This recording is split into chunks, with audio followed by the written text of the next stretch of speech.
Good morning and welcome to Talking Point here on WESN, the content capital. My name is Keaton Shaw.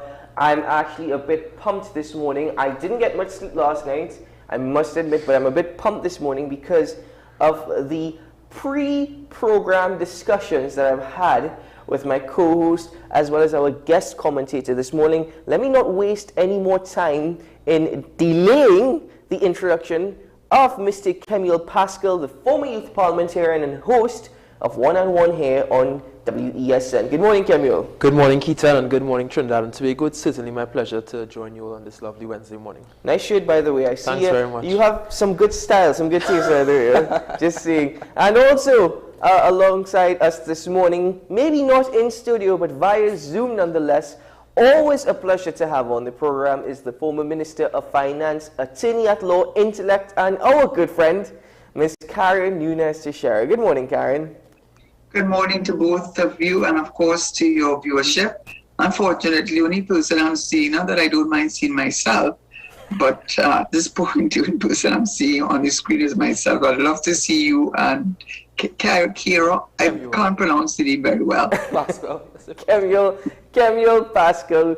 Don't worry, Karen. Hopefully soon you'll see both of us. But we don't mind because always seeing is you, and that's fine with us. You know? But we're missing Sean, and I just say good morning to Sean. I hope you're listening. And all the best, and get well soon. Certainly all the best to Sean as he continues to recuperate.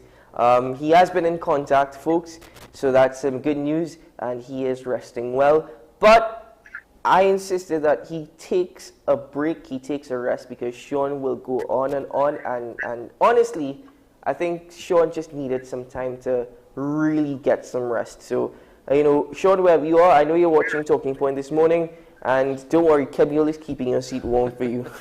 But anyway, let's get into the discussions this morning, because the Prime Minister spoke last night at a town hall meeting. In fact, many members of his cabinet spoke last night, but most notably, of course, the Prime Minister, and he addressed many issues. In fact, should I even say addressed many issues? I wouldn't even want to say that, because most of those issues are things that he said in the past. There was nothing new out of that meeting. And I looked at the entire thing, I started writing, and then I said, but I'm not making any sense, because everything that he was saying, he has said it in the past. Yes, and surely what did not make sense, at least one of the things that didn't make sense at the start here is, and Kemuel and I were actually debating it off air, the fact that Budget Day has been announced for September 2nd, which is next week Friday. Rather unusual. I mean, first of all, budget in September is uncommon. I mean, it is an election year. That is one factor that you can look at, but budgets are up to run in October, and it's usually on a Monday. This time, it's next week Friday, September 2nd. Why is that odd? Well, one of the reasons, there are two main reasons. One of Kemuel explained to you just now in relation to Parliament, but the other one is because the Prime Minister is actually leaving Trinidad and Tobago for Washington and Switzerland next week, Monday. Yeah, next week, Friday. My apologies. And as I was mentioning to you, as far as I'm aware, there are certain, within the standing orders, it's stipulated when budget is supposed to be, when the opposition leaders' response is supposed to be, and how many days the Standing Finance Committee is supposed to sit. Not only that, as far as I'm aware, only yesterday the proclamation of Parliament was released by the acting president, and that is supposed to start on the 12th of September. So I think there was a bit of mixed-up on their end, but we are waiting to see what is said in the media today. Well, the 12th of September would be a Monday. Yes. So that is also a key date to look out for. Karen, again, very uncommon for budget to be read in September. We can debate the reasons behind it, but there may be some confusion, or at least we are assuming that there was a mistake that was made in announcing Budget Day as September 2nd. Yeah, perhaps it is so, but I think the first year that this administration came into office, I think they read it in September the 24th. I don't know why I think that date comes up, but you have up to the end of October. So really reading it before the last day, last month and day that you can do so may not be the perhaps what you would want to encourage, so that But early budget reading, there must be other reasons other than the Prime Minister going off to Switzerland and wherever else, because as we have known, it has been noted, I think in the last 3 budgets, the Prime Minister has not spoken. And so that his absence or presence in the budget, from that point of view, would not have made much difference. He can get in virtually, and he does not contribute, at least for the last 3 budgets. So I suppose he feels comfortable leaving it to his Minister of Finance and other ministers. Well, at least he feels comfortable with his Minister of Finance. But you're right. Does the presence or the absence of the Prime Minister really matter when the budget is being read? I mean, the budget debate is one thing, but the actual budget statement being read, does it really matter? Yeah, in fact, it does matter. I mean, you are the Prime Minister, and this is what you are saying that your government is proposing to do. You are the Prime Minister, you are the head of your cabinet. And so if you aren't there, or you aren't there to contribute to your budget, to your very budget, then that says a lot about how you feel about Trinidad and Tobago and the type of governance that we get here in Trinidad and Tobago. So well, what it does do, if I can just say, just a follow-up, I didn't mean by what I said that it was acceptable for him to do that. If that's what came across, is not my intent. What I was trying to say is that he rationalized it himself, but I completely agree that he is the head of the government, and there are ministers allocated certain responsibilities, but one of the major responsibilities, certainly on a national level, is the reading of the budget.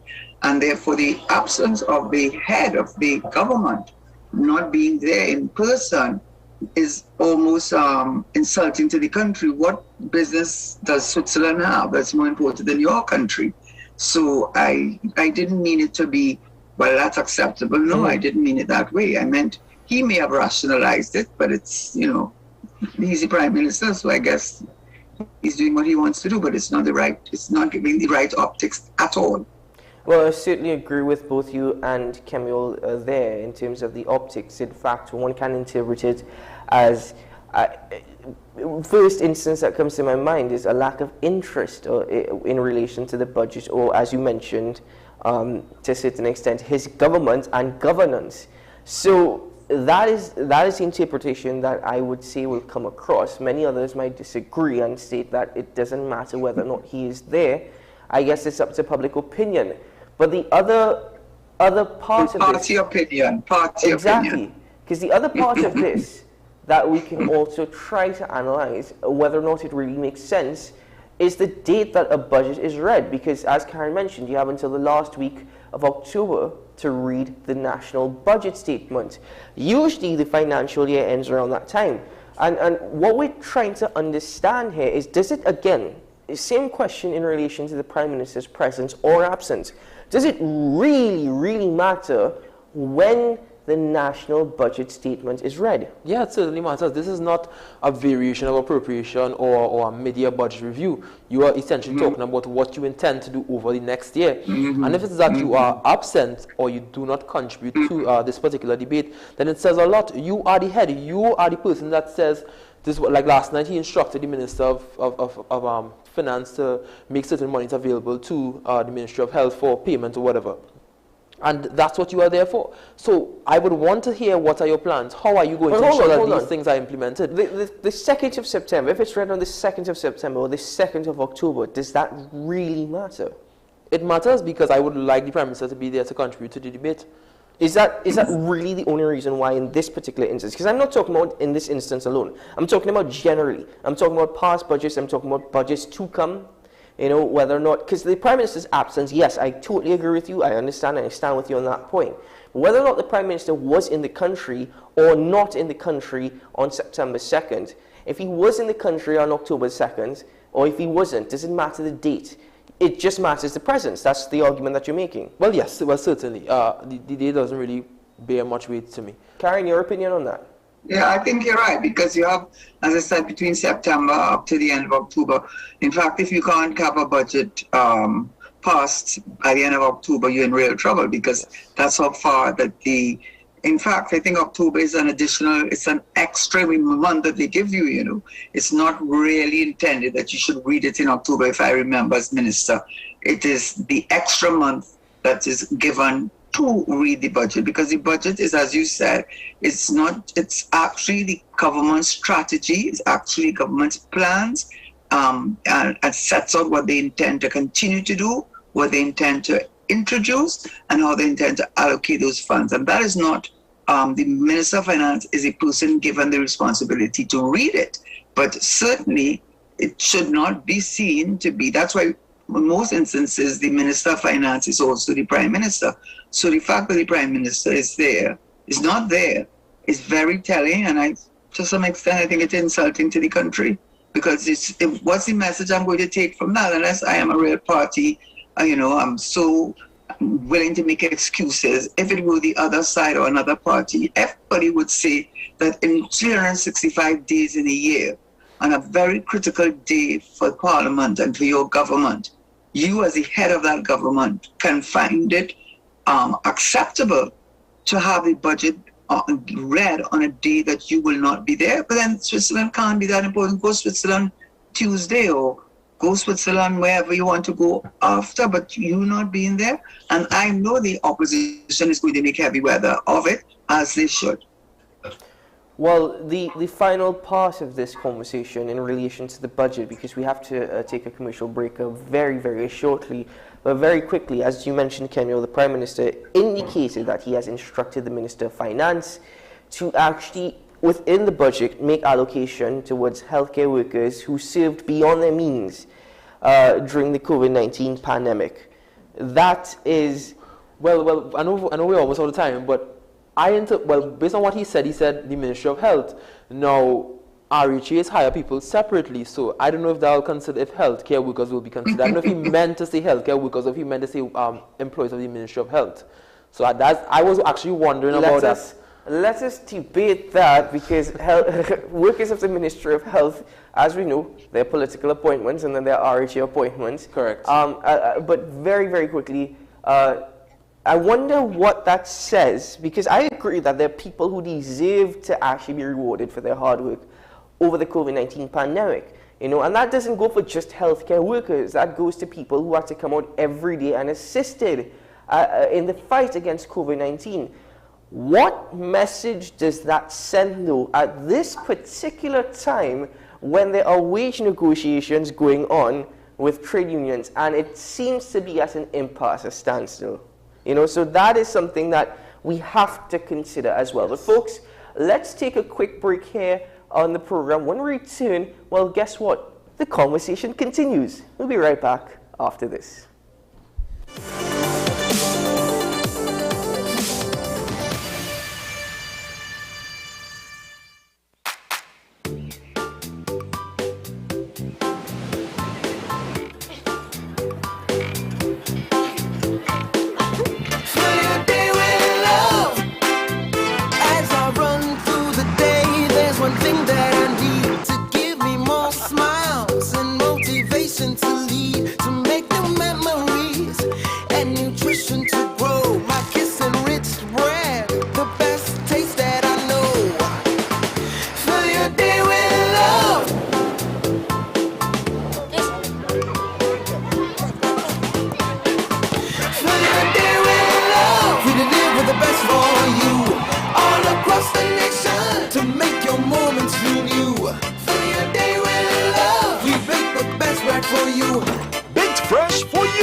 Delivered nationwide. Kiss Enriched Bread.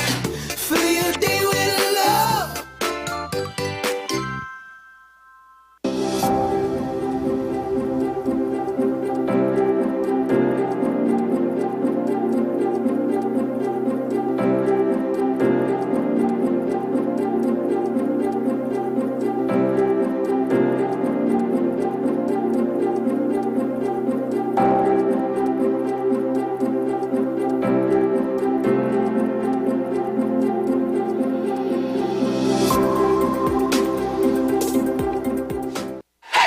FanZone, your reliable, authentic supplier, has just gotten better. You can now visit our website www.fanzonett.com for your authentic wear and collectibles. The only place where you can use both your Visa debit and credit cards.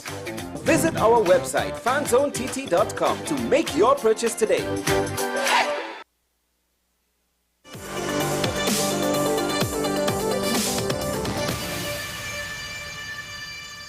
Well, continuing where we left off with what the Prime Minister mentioned last night, well, he focused on very heavily on the former Commissioner of Police, and let me also remind you, an individual who has actually reapplied for the position of Commissioner of Police following what can only be deemed as a scandal, a national issue, and that is the interference within the Police Service Commission.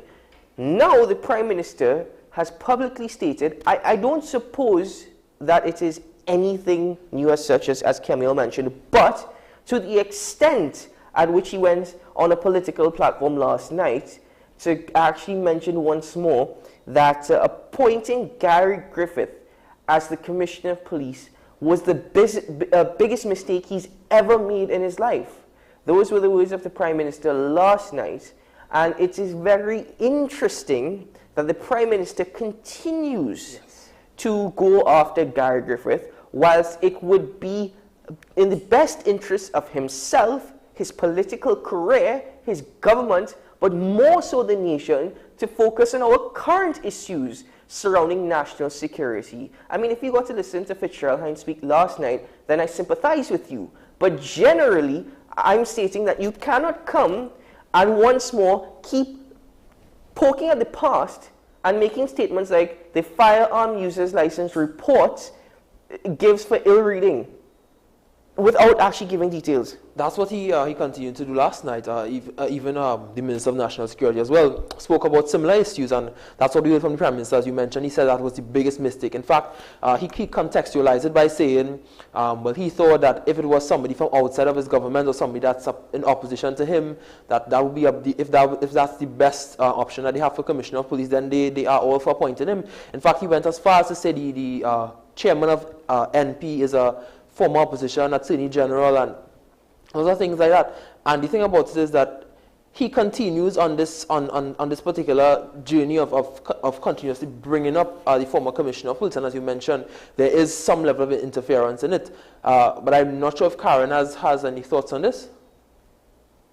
Well, I mean, I don't know if some level is the word. I'll say it's a direct interference, because Gary, what is the purpose of the Police Service Commission under the Constitution?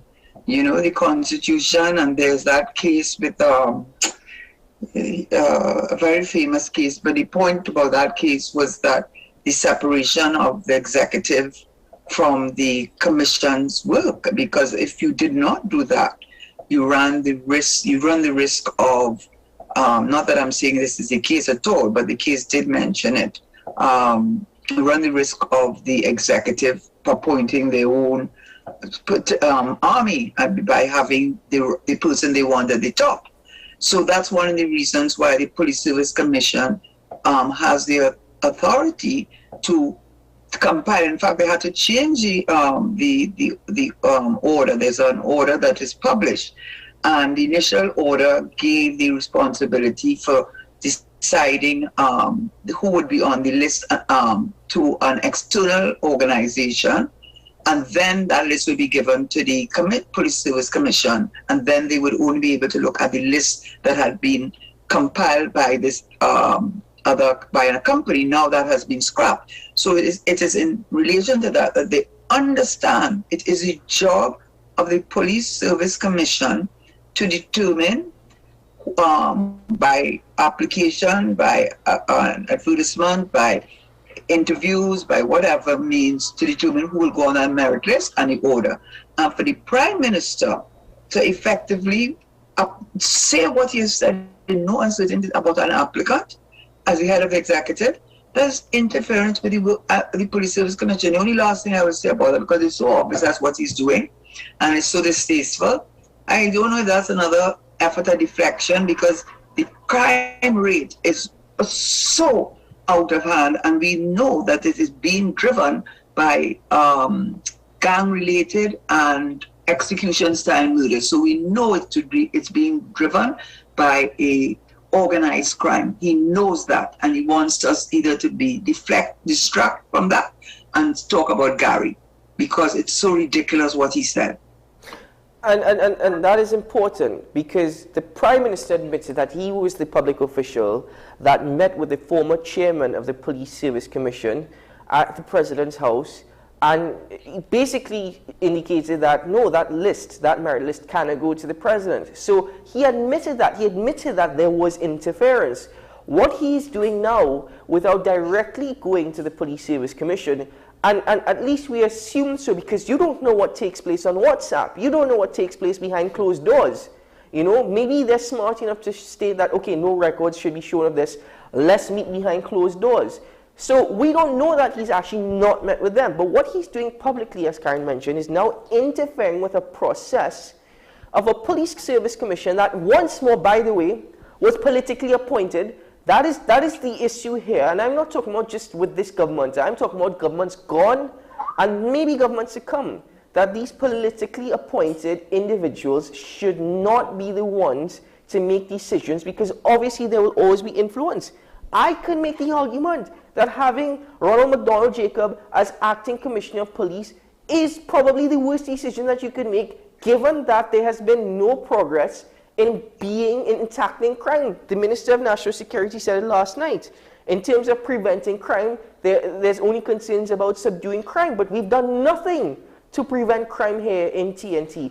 There's so many things that I can say that was the Prime Minister's worst decision, like neglecting Tobago. Where is his legacy now in Tobago? The airport? So, I mean, come on. You're interfering with a process that you should leave to remain as independent as possible. Not only that, what you also have is the former commissioner has stated on record that he has applied, or reapplied rather, for the position, and you are basically stating, here's what we're not going to support you, very, very open. And I don't know that to be the tradition of even the former Prime Minister, Kamala Prasad-Bissessar, on the political platform that she comes on. She says, here's what, we have these names before the Parliament, or these names are to come before the Parliament, you know, but I'm telling you outright on a political platform that I'm not going to support this particular person. Now, when the list comes to Parliament, that's another thing. You debate the names one by one. If you don't support the persons, well, you all vote against them, whatever is the case, and you move on to the next name whenever that time reaches. But here's the Prime Minister coming out very, very openly and stating in public that we're not supporting this person. And basically what the Prime Minister is also doing is indicated that now politics is now the deciding factor in who is the best individual for that position. And I also explore that because the thing about it is that I think even before the issues with the Police Service Commission last year and the issues with Commissioner Gary Griffith coming in, becoming the commissioner and his acting appointments and all of that, no one essentially didn't really have any ideas to the process that was used to appoint a police commissioner, except for people who actually had interest in it. But to the average citizen, they didn't really have any interest. And now people are actually seeing that here's what essentially commissioner of police and deputy commissioners of police are appointed by the government in a sense. Yes. Now, I just want to add on this. It's not that it's appointed by the government, you know.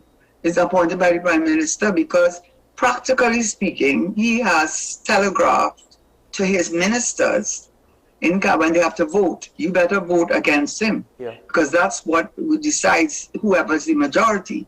And since the PNM has the majority and he is the Prime Minister and he has spoken out, there's no question he's telling his that he's not going to get it. He's not going to get it. So effectively, it's not the Police Service Commission, it's not even the Parliament making this decision.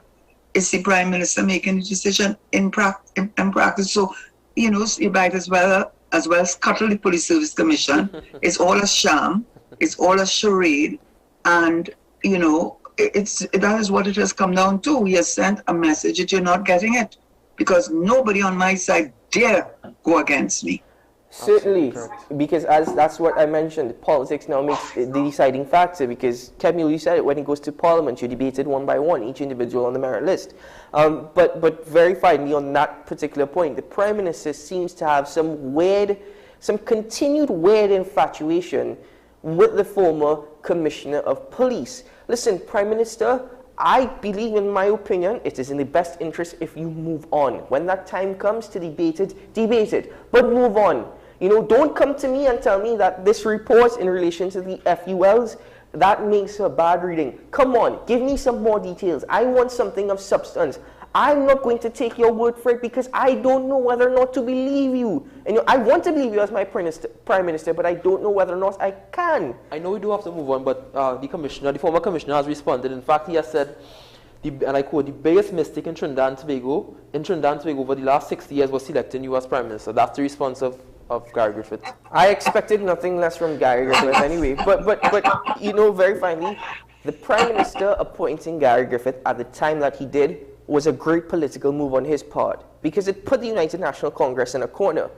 Don't get me wrong, you remember the United National Congress even abstained in that vote. You're correct. So it was a good political move at the time. The prime minister, however, was short-sighted in his thinking because he didn't realize 3 years later how it was a bad political move for his part. Not even 3 years later, a couple of months in. Look at public opinion of Gary Griffith, the crime situation, and what's taking place now with the acting commissioner of police. I'm not advocating for Gary Griffith, I'm just stating how is it now that you quell the opinions of, well, for the most part, the public. I think if there wasn't the fallout with the whole police service commission issue, it probably wouldn't have been at this point, or the public opinion would have been slightly different. Certainly. Well, as we move on, and we have about 7 minutes for this particular topic, probably enough time anyway to cover it. The Prime Minister also addressed the issue of the opposition leader, Kamla Persad-Bissessar, not publicly reprimanding Senator Anil Roberts. I can't believe that he's a senator, but Senator Anil Roberts, for actually bringing the Prime Minister's wife into, again, what we can only assume to be a scandal. First of all, the Prime Minister, there's a position in relation to the Prime Minister that we'll mention very shortly. But where I would say that I agree with the Prime Minister is that, first of all, when we become a part of public office, they're always going to attack every angle at you that they could. But I always disagreed with bringing family members into it, whether it be your spouse, your significant other, your children, your family. They should never ever do that. So Anna Roberts was wrong, blatantly wrong, in my opinion, right? In relation to the opposition leader, she should have done the same. She should have actually reprimanded Anna Roberts. Who knows, maybe she instructed Anna Roberts or even vetted it before. That is how it goes with political parties. But in her position, that's an opinion. No, but in her position, she should have actually reprimanded Anna Roberts and said, listen, you're wrong. But she wouldn't do that. Because again, why would I chastise an own member of my party? And somehow or the other, that member seems to have, I don't know how, I don't know why, but there are people that like him. Not only Anna Roberts, but every member that spoke at the Monday night forum that preceded this issue, this scandal, because you had the MP for Shogunas West repeating it in his speech. You had all those other people who spoke. So if anybody needs to be chastised, it's not just Anna. Anna started it, but all her other members who would have spoken at the Monday night forum after. Fair enough. But if the opposition leader had reprimanded Anna from the start earlier, we would not have seen this taking place. You see, the opposition leader in herself, she's a mother, she's a grandmother, she's a wife, you know, and most of all, she's the first female prime minister, first female leader of Trinidad and Tobago, right? Exactly. I mean, do you remember the entire situation with Vanilla Allen Toppin? Yes. And herself going to the parliament? So listen, to the opposition, you are blatantly wrong in this. However, there is another side that we could look at. Karen, before I continue, I don't know if you have any thoughts on this.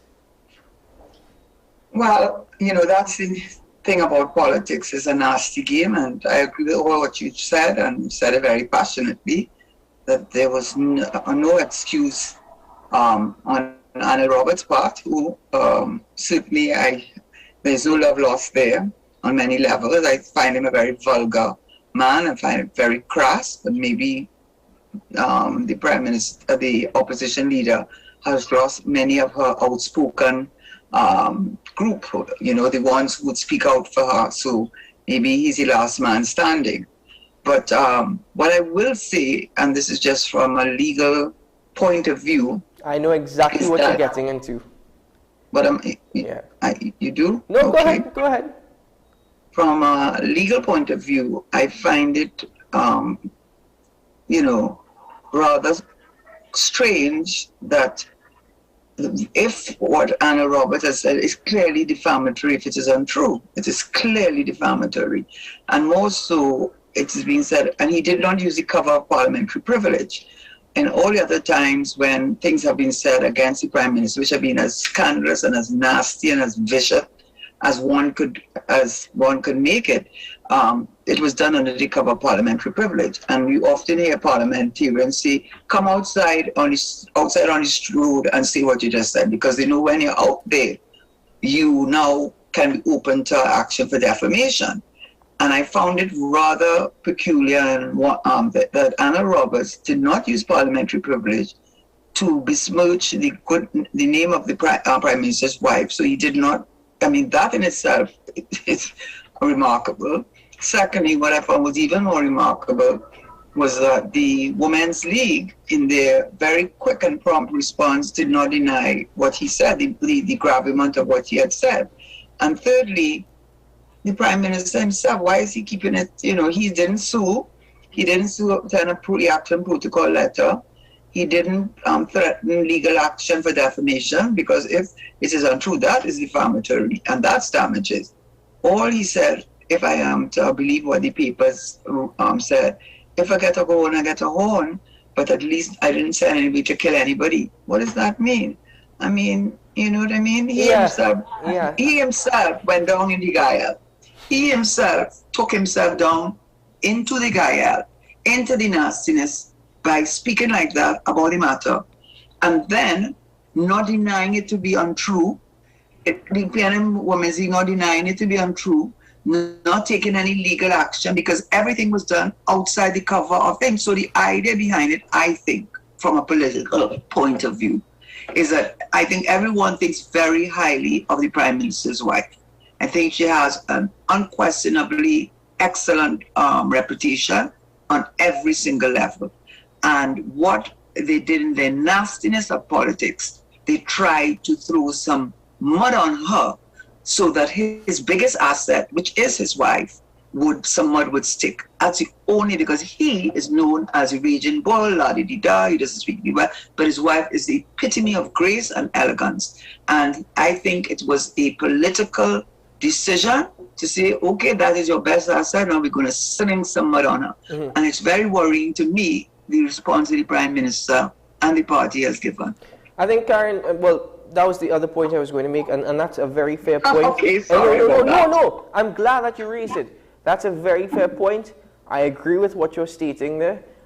I just want to conclude by saying this. Yes, very important point. The Prime Minister never took any legal action, and Anna Roberts did not use the privileges of Parliament when he was making his accusations.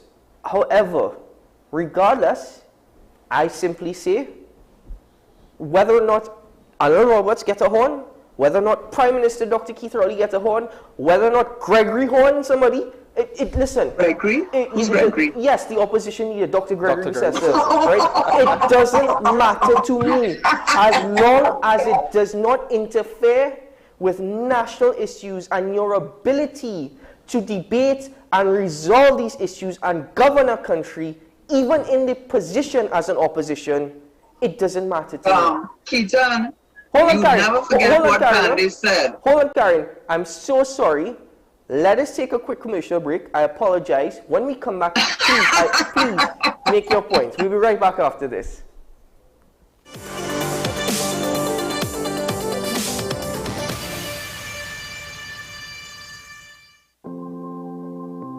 Multiple sclerosis is a chronic inflammatory condition affecting the central nervous system. Being with someone who has MS, you have to have a lot of patience.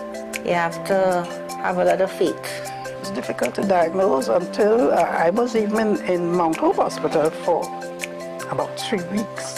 See, while sitting here, all of a sudden you'll feel like somebody trying to pound some needles or a nail under your foot.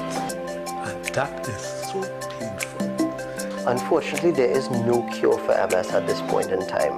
MS creeps upon you. So I had one attack, and by 4 years after that, I had the second attack, and then they said yes to MS.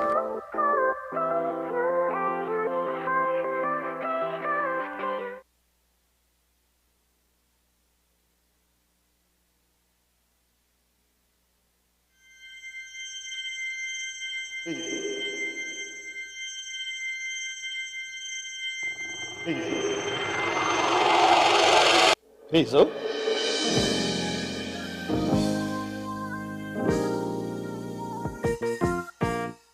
Parents need to know what they're signing up the children for.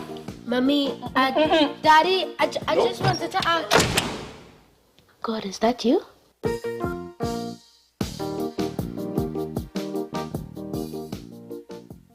You want to do what?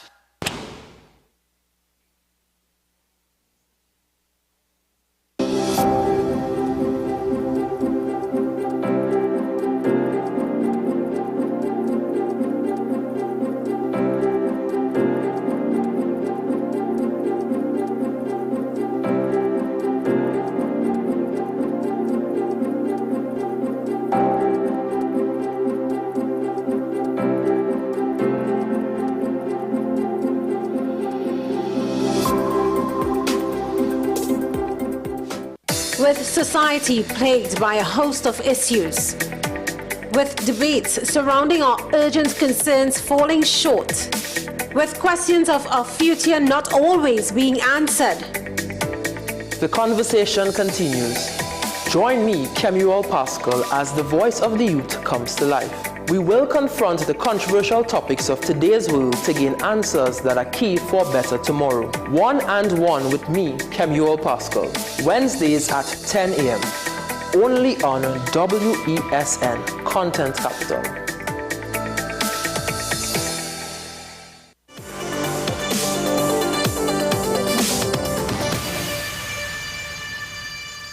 Welcome back to Talking Points, and Karen, I must apologize for cutting you off. Just before I come to you, I must mention, so that people do not misinterpret any position here on Talking Point. Yes, the People's National Movement have also spread rumors, have also been part of scandals. I have in the past chastised them. I have criticized them, not for criticizing sake, but out of constructive criticism. And quite frankly, in this particular instance, we've looked at it from both sides as well. So, folks, before you get your political opinions mixed up in this situation, which is exactly what we have been preaching against on the program, then please understand the position. Karen, to you. Yes, because I just wanted to say that in no way do I endorse at all what Anna Roberts has said.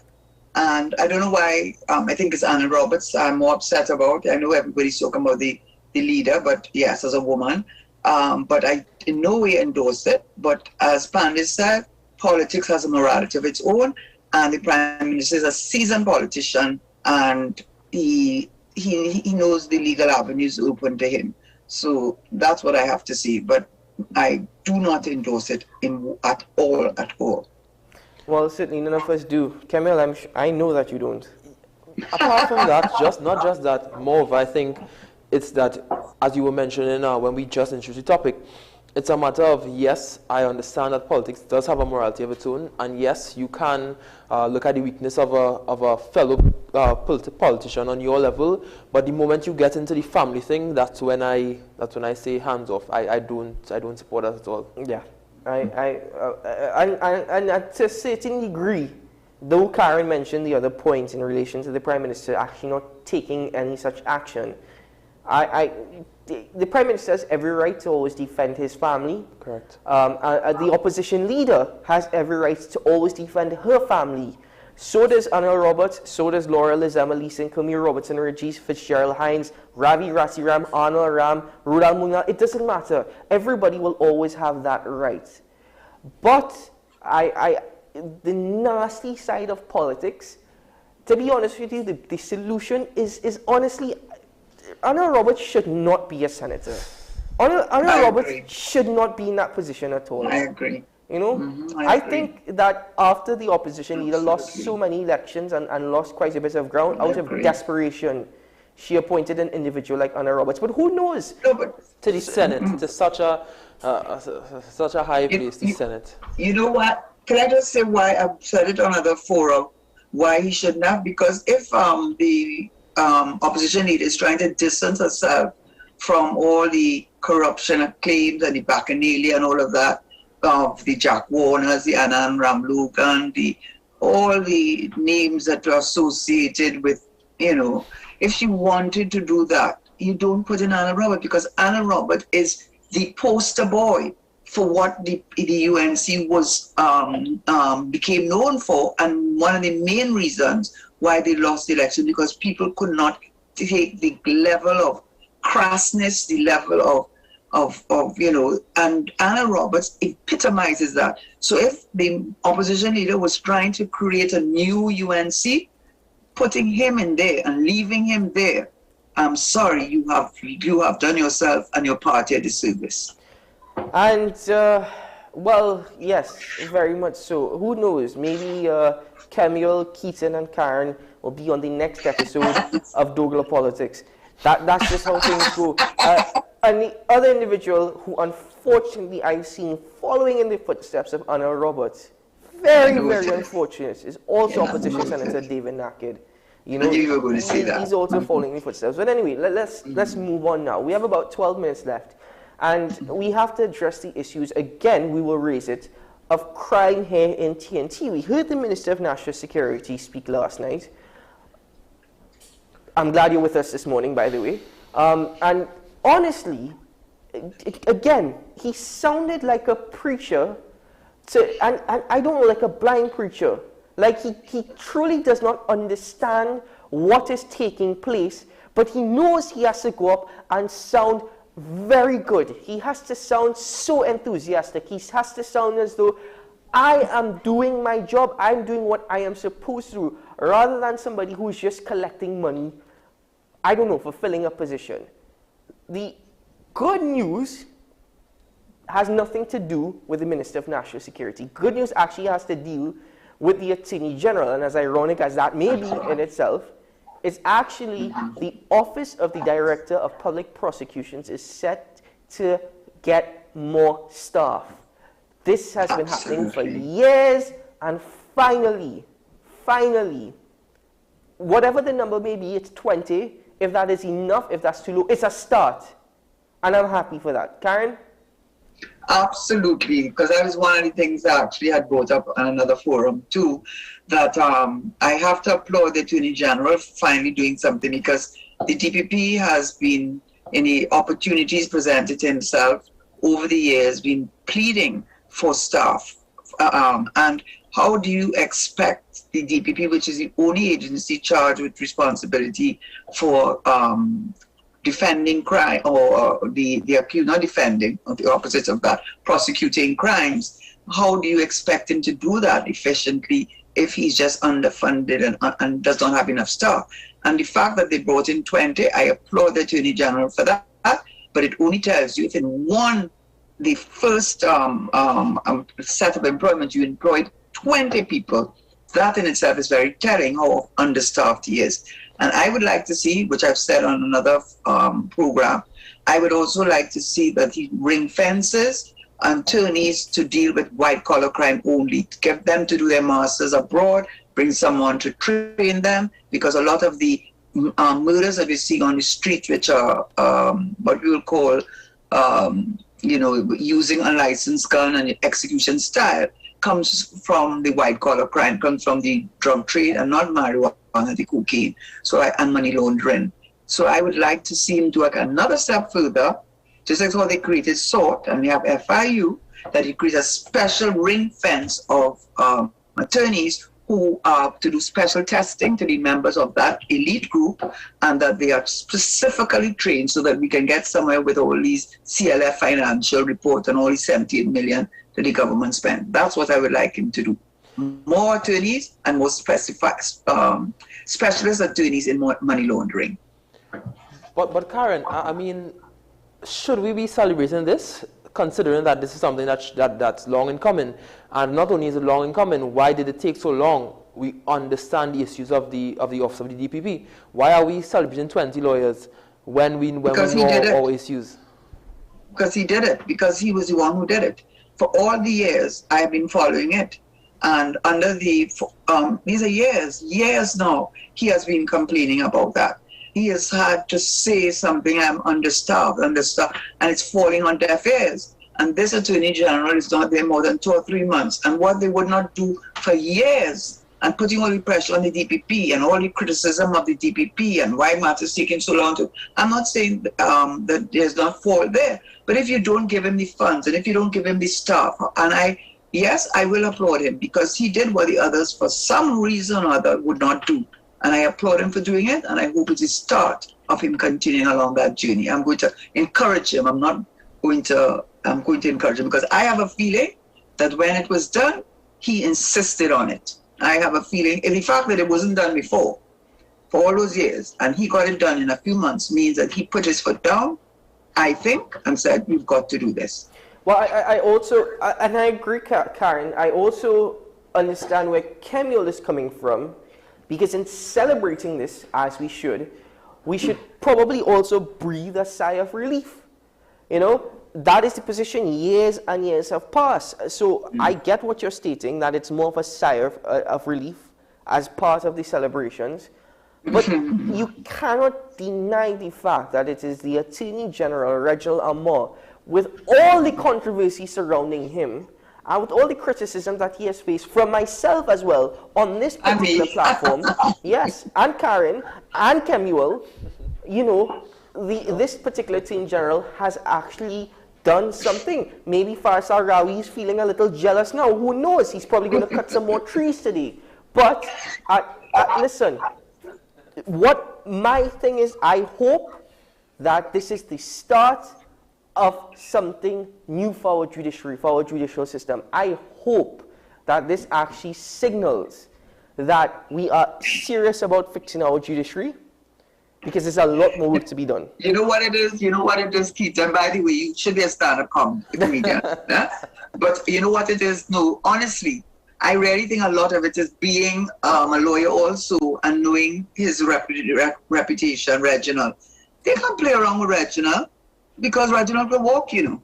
Reginald could walk. And sorry, the Attorney General, being too familiar. The AGs could walk. And he must have put down his foot. He must have said, if you want me to come here, this is what I think. So I suspect that whilst other AGs may not have been so minded, may not be so inclined, or may not have the cojones or the gravitas that this Attorney General has, I have a feeling it is that made it happen. And I want to encourage the Attorney General, even though I criticize, I applaud you, and I want to see you continue, because I know you know what the problems are, because you have been on the outside as a practitioner and you know the criminal bar, even if you didn't practice before it. Now, the other part of it is that these are young, enthusiastic lawyers that came out of the Hugh Wooding Law School. And I really am happy for this, because there are many attorneys who have graduated and cannot find jobs. I remember one instance of this lady who worked very hard at the University of the WESN, St. Augustine campus, went to Hugh Wooding Law School, and then she had to actually, in order to survive, she had to drive a taxi. You know, nothing is wrong with driving a taxi at all. It's a decent, honest job that people work very hard during the day and at night to do. But it goes to show that after so many years, law is not an easy field by no means at all to study and to graduate from. And that's very difficult. So coming from the Hugh Wooding Law School, I applaud that as well. He has spoken to the Chief Justice. The other issue with the Office of the DPP, and I think you raised this last week, Yes. with the Member of Parliament, Saddam Hussein. Yes. Is space. Space, obviously, and staff. So they have now gotten 20 new, well, they are soon to get, rather, 20 new lawyers. And that's certainly one of the issues, spacing, spacing especially, because he mentioned that there's the old building on Richmond Street, then there's the space that they are renting on Park Street, the corner of Park and Henry Street, and then there's the other, I think there's a building, they are renting Gulf City in South. Yes. And then they are also renting Gulf City in Tobago. So space is definitely an issue for them, just based on the workload that they have to do. And Saddam would have mentioned that 4 lawyers shared one cubicle in the old building. And if it's that we're serious about the dispensation of justice in Trinidad and Tobago, that's certainly not what we want to have, because we already have staffing issues compounded by space issues, and then you expect output that's on par, and you cannot get that if you are not adequately resourcing them and staffing them. So the obvious question is 20 lawyers enough? Certainly not enough. Karen? No, it's not. No, it's not. But it's not, and I think I don't know why I'm being very positive about this Attorney General. He's I hopefully, even though I have been critical of him staying on, but not personal, I have a lot of regard and respect for him, and I hope he will do what is necessary to increase it. Because, by the way, the problem of having too many lawyers, I did a project about 3 years ago where we went through every single island, everyone, Jamaica, Bahamas, everyone, and it's the same problem. Lawyers working out of cars, lawyers not being able to pay their bills, the lawyers just having gone. So that too many people are doing law. It really is true, and there is, but so he can't complain in Trinidad that we don't have enough lawyers to fill positions. And we do have enough. And I just think that I hope it's the beginning, but clearly 20 is not enough. And finally, with the issue of space, you know, when they raised that about 6 years ago, every time you ask why, the space. So why didn't you do something about it? Because you don't want to do something about it. And then why don't you want to do something about it is the question that you really have to ask. Well, just an interesting fact, because in a moment we have to break for WSN's News on the Hour. But the building that you mentioned on Park Street, corner of Park and Henry Street, there was a handing over ceremony back in 2020. That building, the handing over ceremony by NIDCO, by the way, to the Director of Public Prosecutions, Roger Gaspard, that building cost $24 million.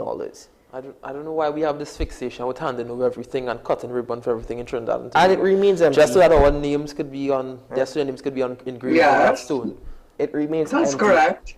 That's correct. That building has probably seen at least 3 or 4 brooms pass through it in the last few years, more than lawyers. Folks, we have to break for WSN's News on the Hour. Karen, thank you for being with us. We're also on camera. We'll be right back after this.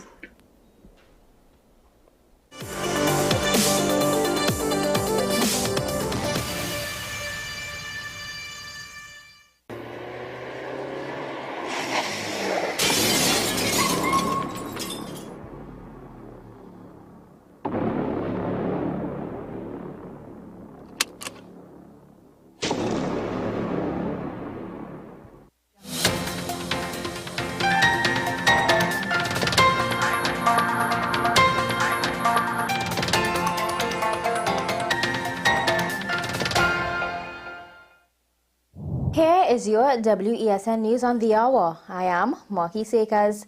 Thanks for joining us. Here are the headlines.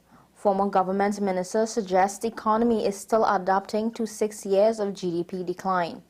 Economists question the lack of willingness to energize the domestic agricultural sector. Former energy minister argues that TNT is yet to achieve its full potential. Now for the details. Former Minister in the Ministry of Finance, Mariana Brown, is of the opinion that Trinidad and Tobago is still adopting a large decline in GDP over the last 6 years. Speaking on WESN's Talking Point, the economist shared his views as he was commenting on the Central Bank's 2021 Financial Stability Report. Trinidad and Tobago has been in a depression for 6 years.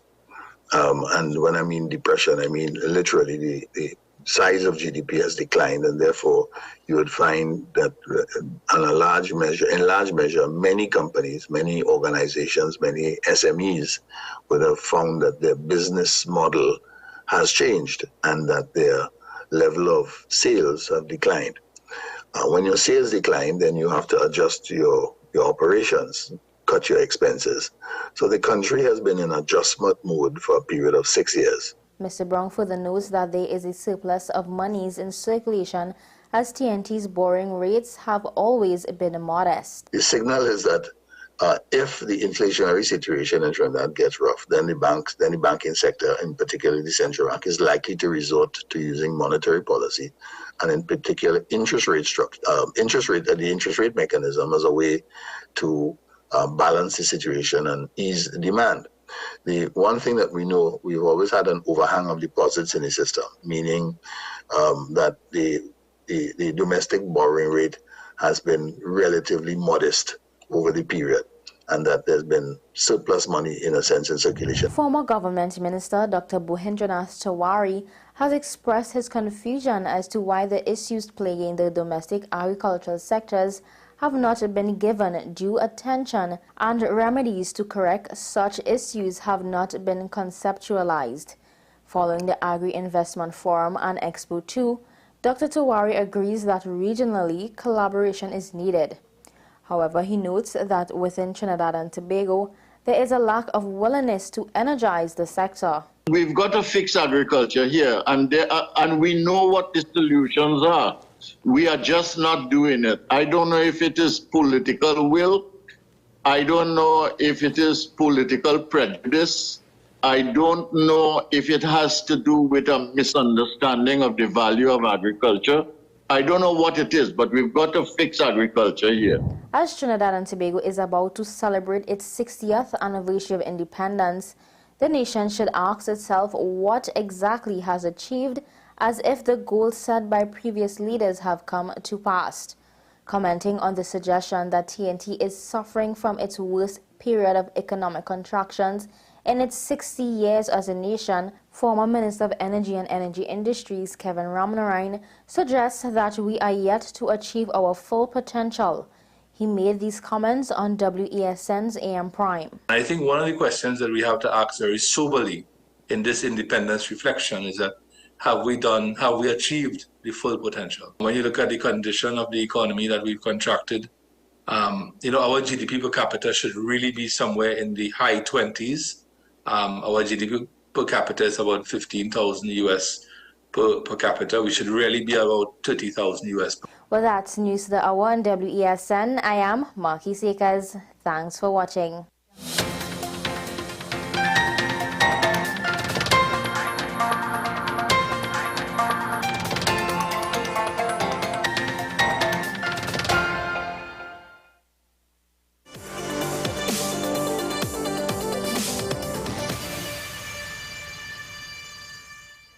Welcome back to Talking Points here on WESN. Thank you for staying with us. Keaton Shaw with Mr. Kemuel Pascal. Is it AO or OE? AO. AO Pascal, the host of One and One, and the former, I was about to say former attorney at law, former Minister of Finance. You can say that too.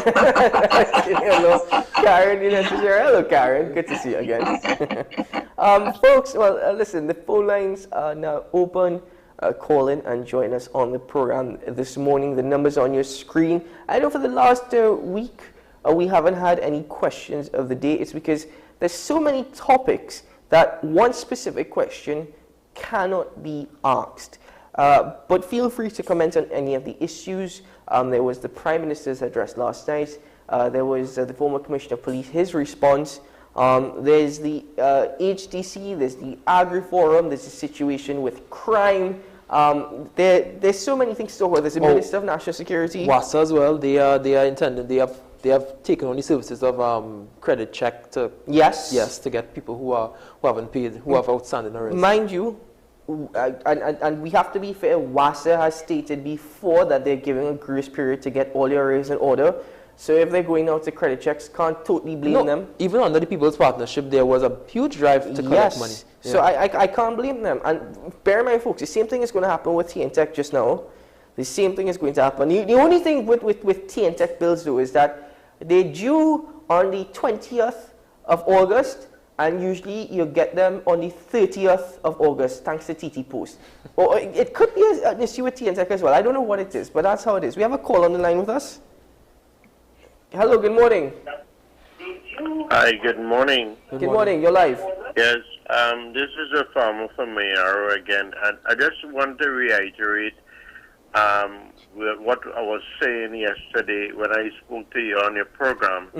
And I will continue to say that your program is very educational, it is very enlightening, and it shares a vision of what is the expectation and the output supposed to come into the arena of politics. I may not sound so fluent, but I could say that the food chain is a serious problem. And when the Prime Minister could come before our budget and say to the people of this country that we don't have land, enough land, to bring forth a product to make it marketable for the Caribbean, something is terribly wrong. Because you're watching too much on YouTube. Because we have hundreds of tractor and land and equipment with thousands of years of experience since 1962. We're traveling and we're fighting. Come on, brother. It's too late for that kind of forum you're talking about. Let's work with the people and let's work and build our country. Thank you. Thank you, Colin. Can I just say something very quickly? Of course, on land? On that issue of not too much land, I wrote an article which was published, Food Security. Holland, which is 224 times smaller than the United States, is the second leading global leader of food export in the world, second only to the United States. So Holland is very small, but it's the second largest, and it supplies most of the Europe with its food, and therefore size does not matter, even in agriculture. So we can look at, wrote about it, and I said maybe we should look at that model.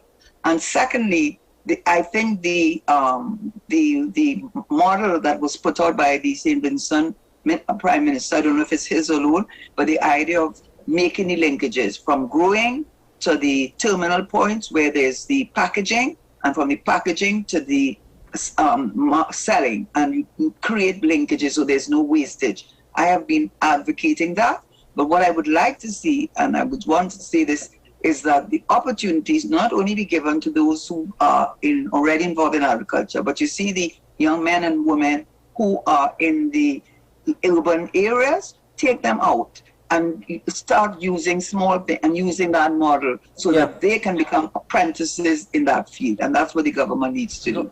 Not only that, there's the argument, I think former Minister of Agriculture, Vasan has brought up this continuously. Also, the economist from UE, I can't remember, Roger Hussein. Dr. Roger Hussein. Yes, he has also brought up, he has often brought up that utilize the Venezuelan labor that we have here in Trinidad and Tobago within the agricultural sector. Before we go to our next caller, just very quickly I wanted to mention, first of all, thank you very much, caller from Yarrow. The issue in TNT is that there's not enough land. There is enough land, but you see town and country planning and how we have got it totally wrong with the distribution of agricultural land versus commercial and residential land. That is the issue, that is the problem. And the Prime Minister, again, probably is deflecting from that because they've done nothing to correct it. Call on the line with us from San Fernando. Good morning. Good morning, gentlemen. Good morning. Good morning, Mr. Sheriff. Good morning. You know, that is a myth that we don't have enough land.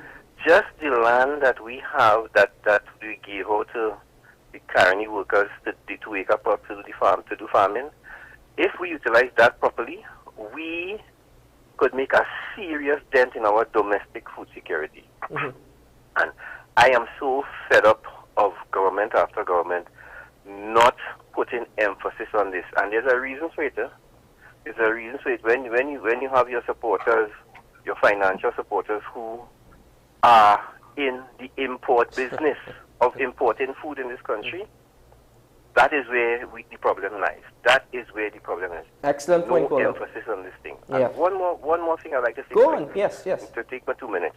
Sure. Mr. Sheriff, addressing Mr. Sheriff on this. When I spoke about the WASA and the other three state entities, Mr. Sheriff, talk about the labor, Mr. Sheriff found that was too harsh. Let me say this to you, Mr. Sheriff.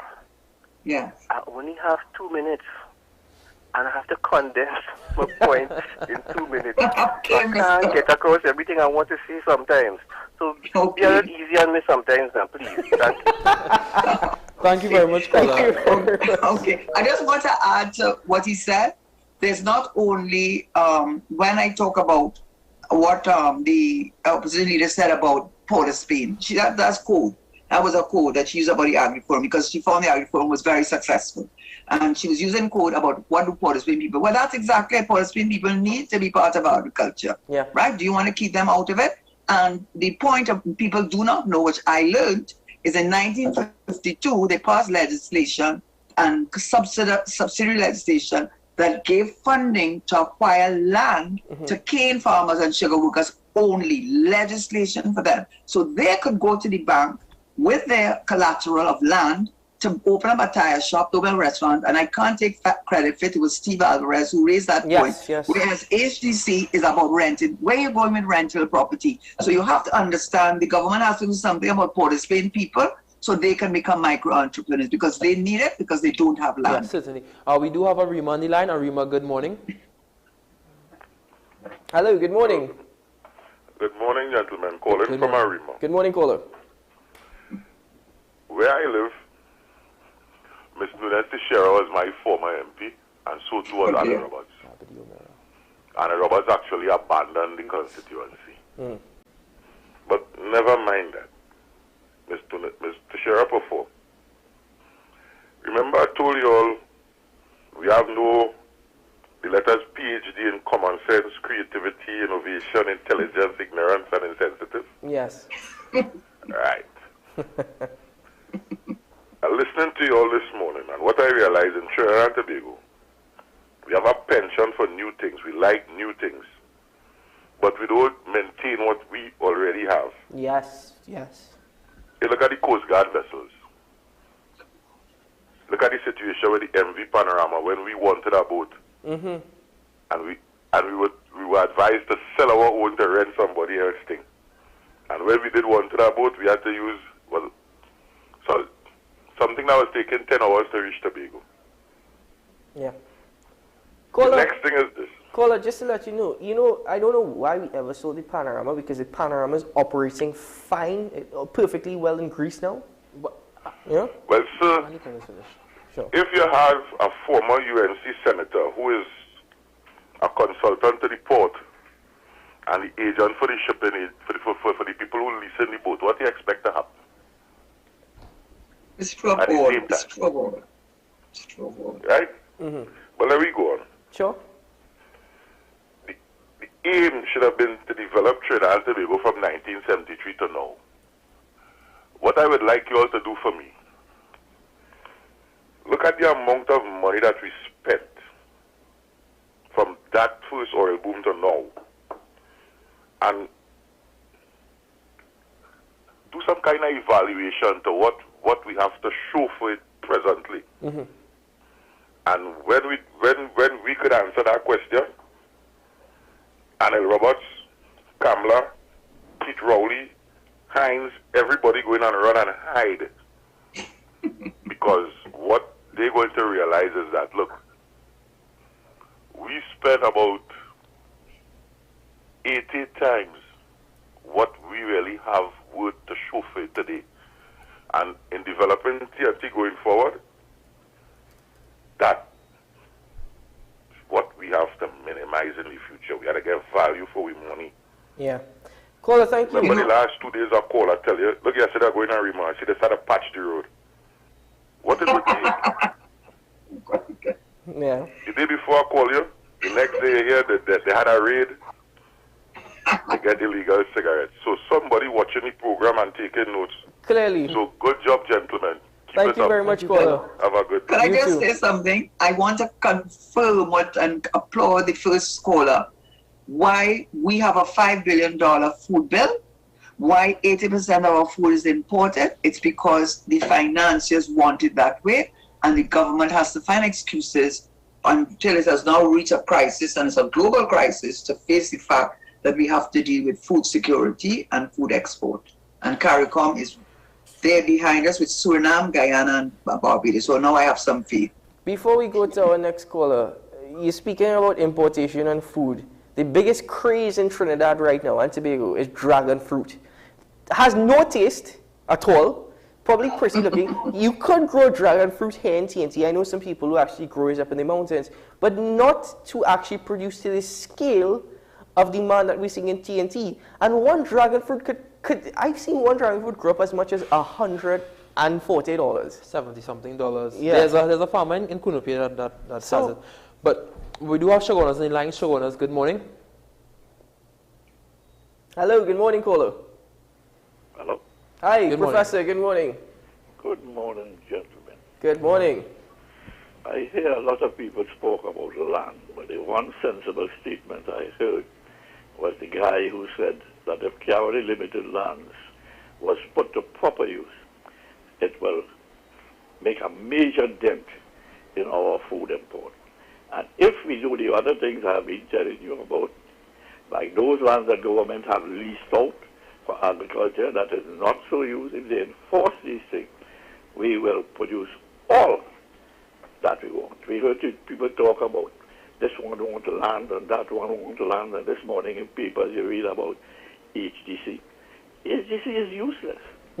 Every house that HDC produced, the taxpayers had to put $1 million in subsidizing it.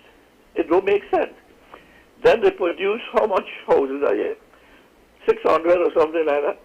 And the witness is 60,000. So that's 100 years.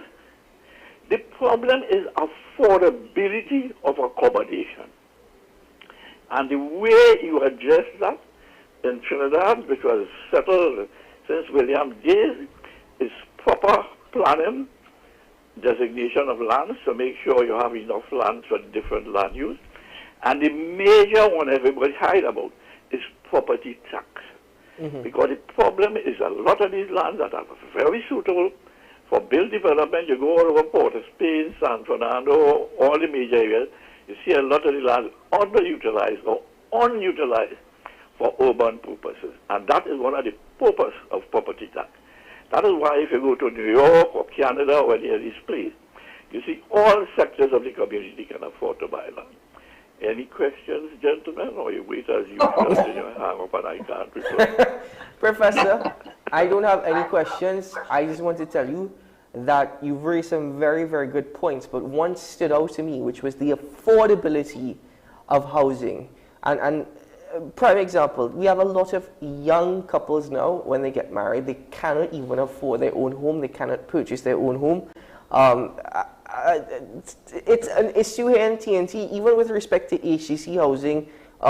People want housing, but when they have to pay $5,000 a month, and they were paying $3,500 in rent before, but they rather pay that $5,000 a month because at the end of 10, 20 years, it's mine to call.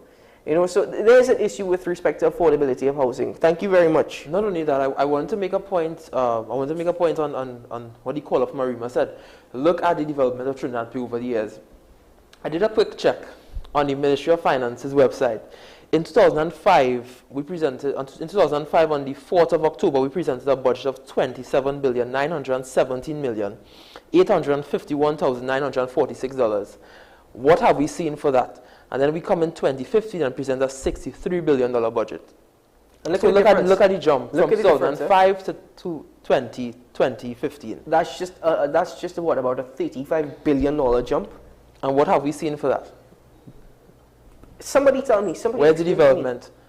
I think that's why a lot of people, including Dr. Hussain, who two main, I hope he might be listening, but he is a great advocate of Venezuelans being employed in our sector, with which I do not agree.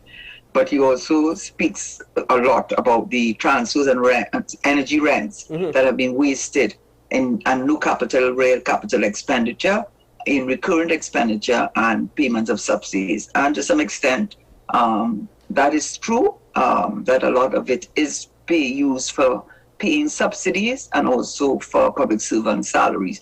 And so when you deal with all of that, you end up borrowing in order to finance that. And now our debt is maybe it's gone down to 83%, but it was that before the last statement from our Minister of Finance, who was very, very happy to tell us that now it's from 140 billion to 180 billion.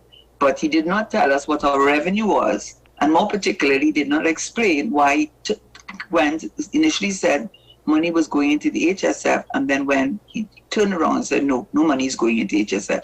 I don't understand that. Karen, you know?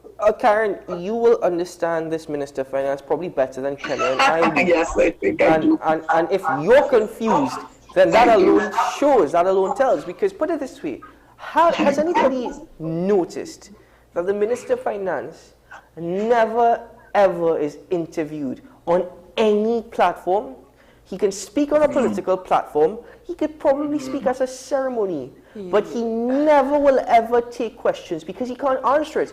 He constricts, restricts the information that is given to the public, and he only releases what he wants. And he's very quick to go to Twitter to chastise journalists. Not only that, he is the Minister of Finance that has blocked many journalists over the years on WhatsApp. In fact, many journalists know him for blocking them. So if you come very hard at the Minister of Finance, yes, he will block you. You speak to a journalist from another network and they tell you they are blocked by the Minister of Finance on probably all social media and also on WhatsApp. By the way, as a journalist, it can't get more insulting as a journalist for that to happen. I have the Minister of Finance via WhatsApp. You're one of the lucky ones. He don't respond. What do you mean lucky ones?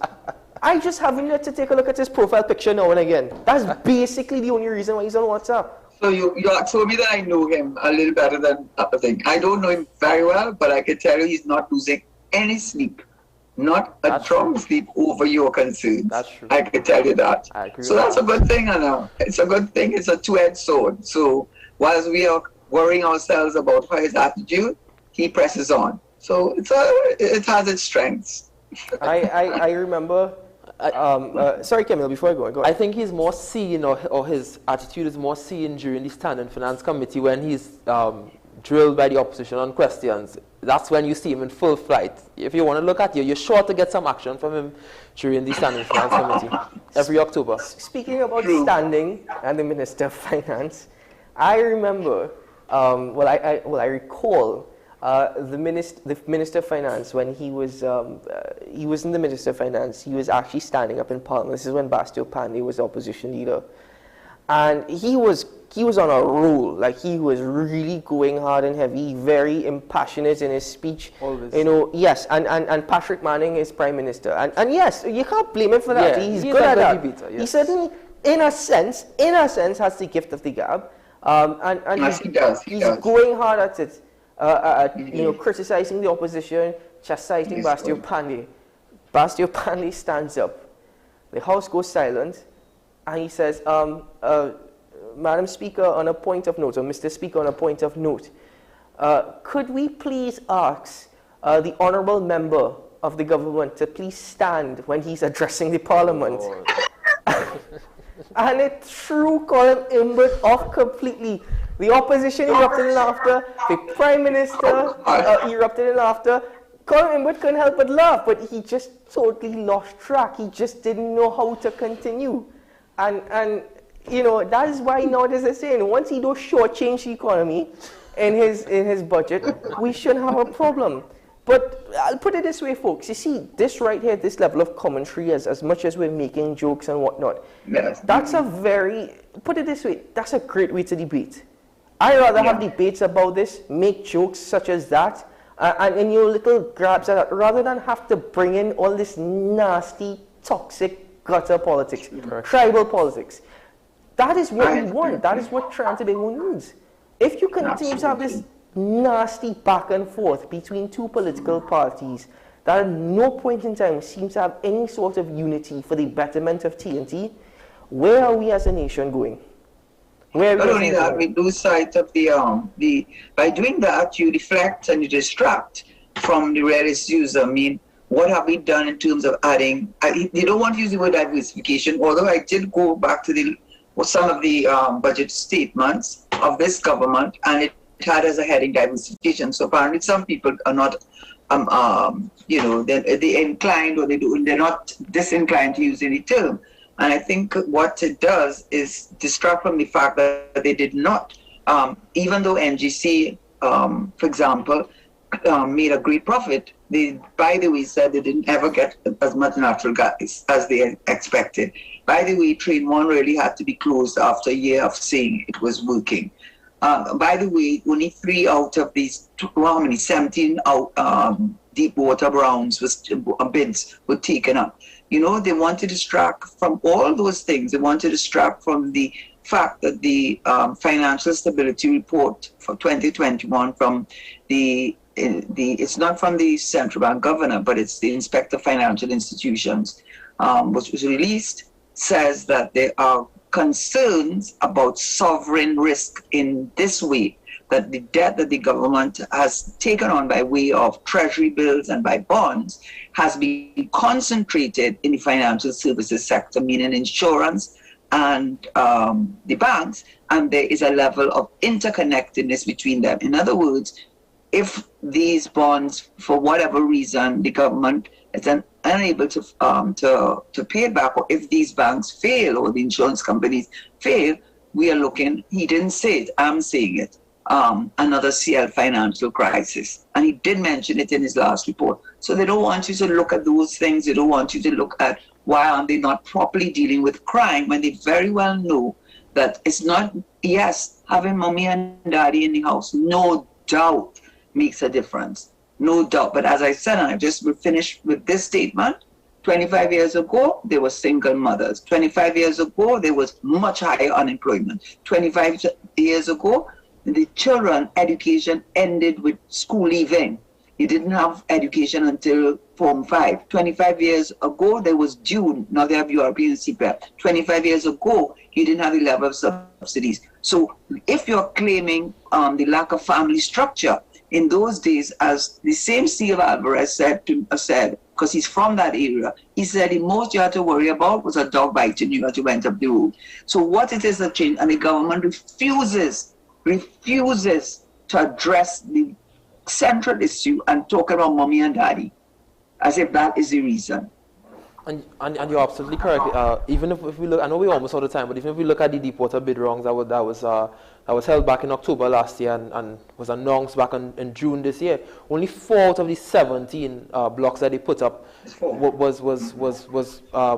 they bid on it. Yeah, was bid on. And then I know they are also proposing to do some onshore bid wrongs, which probably may fail as yet. And the shameless energy minister said he's not surprised. He was not surprised by that. Like, seriously? This is the energy sector. This is what you're saying? Listen, you're the Minister of Energy. What I've taken from what you just said and from what Karen has just said, very valuable points. But if it's one thing, the government and state-run entities and state-run boards certainly have hired the best of the best when it comes to public relations. Because these releases, and I'm being sarcastic, Karen, you probably know that. No, certainly, I'm being sarcastic. Because you said it yourself. I got the media release from NGC. It came into my inbox at 12:12 a.m. on the 22nd of August. So this is Monday morning. Just the start of Monday morning, 12:12 a.m. Right? Overnight. I'm getting that release. So I couldn't speak about it on Monday, and I haven't spoken about it as yet. But you're absolutely right. If you go and read the full report and the full release, it shows everything in TNT, there's always an underlying story. There's always something that is being covered up. You know, imagine the Minister of Energy and Energy Industry stating, I was not surprised. So then why have the bid wrong? So then clearly, in your capacity as the Minister of Energy and Energy Industries, we shouldn't be entirely surprised by your performance as well. Anyway, folks, that is all the time we have this morning for Talking Points. Kemuel A.O. Pascal, thank you very much, sir. By the way, Thank you very much. New episode of 1 and 1 at 10:05. Yes, we will be speaking about procurement, and I know that's the area that Karen explored, and I did use some of her content in terms of some of her opinions within there. So, yeah, you can look forward to a great episode with the chairman of the I also did an article, Kenya, that was in the Express. Yes, that's one of the articles I looked at. Tenders Board. Yes. Oh, that's the one. Good, good. I'm glad. Kemil is doing his research. Very good. Very good. Karen, listen, thank you very much for joining us once more. Have a wonderful time. Wonderful time. And I have to tell you, Keaton, you crack me up all the time. And I will just say that this show is really, I told Sean this, I've met people who really applaud the show for this content. And now we have KKK on today, but we will hopefully have KKS back also. And I applaud the work that you're doing. Thank you very much, Karen. Well, you've been a part of it from the start, so a lot of credit goes to you as well. Thank you for your continued support, guidance, and education. Yes. Well, folks, I'm Keaton Shaw. This has been Talking Point. Sean Michael Small, I know you would have enjoyed this conversation today. Wherever you are, keep well, keep rested, and don't worry, folks. As ironic as it may be, remember, today is a good day to have a good day. Tell them, Kemuel. Today is a good day to have a good day. I'm not sure which camera I'm in. We'll see you again tomorrow morning. Bye-bye.